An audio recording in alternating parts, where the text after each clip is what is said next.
Utamakan kepentingan bangsa dan negara.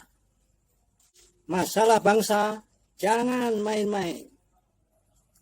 Urusan negara nggak bisa sembarangan. Tidak dapat dipungkiri belakangan ada masalah dengan keturunan Yaman. Setidak-tidaknya akibat oknum-oknumnya tidak mengindonesia sepenuhnya. Dan masalah yang dimaksud ramai di media sosial. Pada sisi lain, dahulu belum ada media sosial, golongan Tionghoa pernah mendapat sorotan tajam selama puluhan tahun. Terdapat perbedaan mendasar terkait Al-Hadhrami dan Tionghoa dalam hal riwayat. Meskipun keduanya dahulu memiliki status yang sama, yaitu sebagai golongan timur asing yang disebut Arab dan Cina. Kita tahu belakangan ternyata yang disebut golongan Arab di dalam BPUPKI itu adalah berasal dari Yaman. Spesifiknya berasal dari Hadramaut. Ulah Belanda yang menempatkannya sebagai golongan penduduk kelas 2 kiranya menimbulkan sentimen negatif di era Indonesia merdeka. Belanda membagi penduduk di sini di dalam 3 golongan, yaitu golongan Eropa sebagai kelas 1, golongan timur asing termasuk Arab dan Cina sebagai kelas 2, dan kaum bumi putra atau pribumi golongan kelas 3. Sementara sebutan Tionghoa itu spesifik Cina, Indonesia. Mengapa perlu diangkat persoalan ini? Ya karena perkembangan situasi. Dari perkembangan situasi dikaitkan dengan perbedaan mendasar terkait riwayat di antara kedua golongan timur asing di masa lalu itu, dapat dipetik gambaran betapa sesungguhnya masih ada persoalan yang belum selesai dan perlu diselesaikan oleh negara. Orang Tionghoa jauh sebelum terjadi perang Diponegoro tahun 1825 hingga 1830, mereka sudah terlibat pertempuran melawan Belanda, yaitu dalam Perang Kuning. Perang Kuning itu beda pecinan, perang gabungan Jawa Cina melawan Kompeni Belanda. Terjadi tahun 1741 sampai dengan 1743 Masehi dan 1750 Masehi. Rombongan Al-Hadhrami kedatangannya setelah perang Diponegoro 1825-1830 selesai.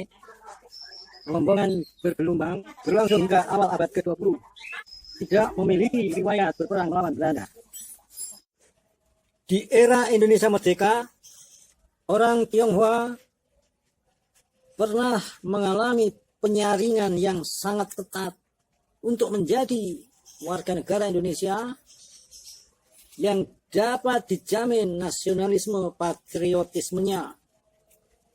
Perlu digarisbawahi, perjuangan orang Tionghoa menjadi warga negara Indonesia penuh dengan liku-liku. Sementara Al-Hadhrami tidak demikian halnya. Kalau ada suku Jawa keturunan Yaman, suku apa? Iya, orang-orang dari Yaman dulu itu sebenarnya suku apa? Semoga ada yang berkenan mendalaminya. Pada sisi lain, kaum Tionghoa pernah puluhan tahun mendapat sorotan. Di antaranya terkait hal komitmen lahir batin.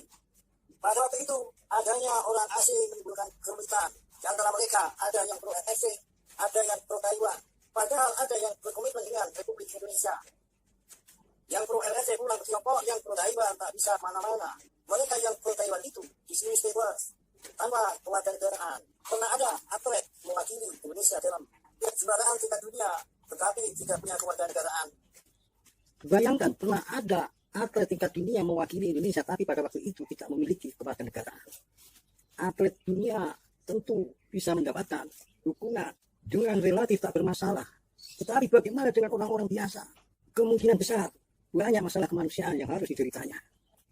Bersyukurlah pada saat ini semua sudah baik-baik saja.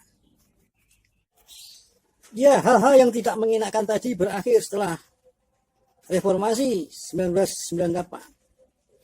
Sementara setelah reformasi 1998 pula, muncul kelompok keturunan Yaman yang sikap lakunya cenderung tidak lazim sebagai orang bangsa Indonesia sesungguhnya.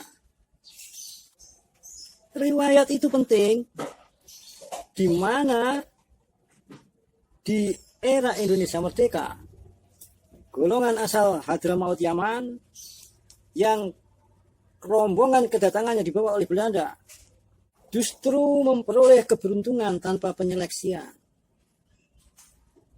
Bila hal itu dikaitkan dengan perkembangan situasi terkini, maka tidak berlebihan bila dikatakan hal tersebut sesungguhnya belum selesai. Oknum-oknum keturunan asal Yaman itu bukankah justru melecehkan kebangsaan Indonesia? Tetapi riwayat itu penting sebagai pengingat bagi siapa saja. Pada waktu itu memang memungkinkan hal terkait nasionalisme patriotisme dipertanyakan. Lalu program pembauran dicanangkan dan dikembangkan secara luas. Hancurkan penggolongan ala kolonial. Semua hidup bersama tanpa kelas. Jadi iseng bertanya-tanya, mengapa program pembauran atau asimilasi pada waktu itu tidak juga diterapkan bagi orang-orang dengan latar belakang asal Yaman? Mungkinkah sebaiknya diterapkan sekarang? Bukankah kurang cukup apa untuk mempertanyakan nasionalisme patriotisme oknum-oknum yang suka mencaci maki presiden, mencaci maki menteri? Ada yang menghina bangsa dengan menyatakan kalau bukan karena pihaknya orang bangsa Indonesia masih menyembah pohon. Ada yang merendahkan menghinakan pewayangan. Bahkan ada yang mengatakan Indonesia itu milik Yaman. Itu kan bagaimana? Kelewatan itu. Garis bawahilah yang terkait dengan tindakan merendahkan menghinakan pewayangan. Bahkan merendahkan menghinakan nama tokoh-tokoh dalam pewayangan untuk digunakan. Betapa rendah apresiasi dan kecerdasan budayanya. Tidak mampukah berpikir mengapa nama-nama tokoh dalam pewayangan tidak digunakan oleh orang-orang India? Mengapa nama tokoh-tokoh dalam pewayangan itu justru digunakan oleh orang-orang Indonesia? Tentu karena memang nama-nama orang seperti itulah yang populer di sini. Lebih 10.000 tahun mewaris pada keturunannya. Bahkan ada yang memfitnah tokoh pewayangan yang disosokkan dengan tuduhan dahulu disembah. Orang yang seperti itu memang siapa dan tahu apa? Bukankah yang seperti itu bagaikan kebiadaban tersendiri yang tak dapat dimaklumi? Ketahuilah, kemenangan Pandawa itu inspirasi sangat berarti. Banyak prajurit di masa lalu yang mengidentifikasi diri sebagai Satria Pandawa. Hal ini benar-benar pernah terjadi, bahkan sejak pembangunan tentara peta. Faktor Satria Pandawa pernah menjadi kekuatan besar non-teknis dalam perang kemerdekaan Indonesia. Bila menghadapi kekuatan militer penjajah di saat genting, semangat kemenangan Pandawa menjiwai kesatriaan. Faktor semangat Satria Pandawa sudah mengalir pada saat pembangunan tentara peta, yaitu tentara pembela tanah air. Istilah kesatrian pun populer. Jelas tidak mungkin orang dari Yaman terlibat dalam pembangunan tentara peta. Orang asing, timur asing, punya dunianya sendiri. Asing dengan realitas perang Baratayuda dan semangat Satria Pandawa. Asing di luar lingkaran jatuh bangunnya perjuangan kaum pribumi. Lihatlah sekarang keturunannya. Oknum-oknumnya itu berani-beraninya merendahkan menghinakan pewayangan. Bahkan dengan kejahilannya yang parah, merendahkan menghinakan nama tokoh-tokoh dalam pewayangan untuk digunakan. Jangan-jangan kebiadaban itu akibat kemiskinan jiwa, akibat kebodohan yang parah. Tetapi dalam wujud lain, kenyataannya juga adalah penghancuran sejarah dan budaya. Catatlah pula dengan tinta tebal, dapat dibaca di balik semua itu adalah ambisi kekuasaan. Bukankah pula hal-hal tadi menjadikan wajar bila dikatakan sesungguhnya proses orang-orang dengan riwayat asal Yaman untuk menjadi warga negara Indonesia sesungguhnya belum selesai. Binalah sebelum gerakan liarnya dapat membinasakan eksistensi bangsa dan negara Indonesia.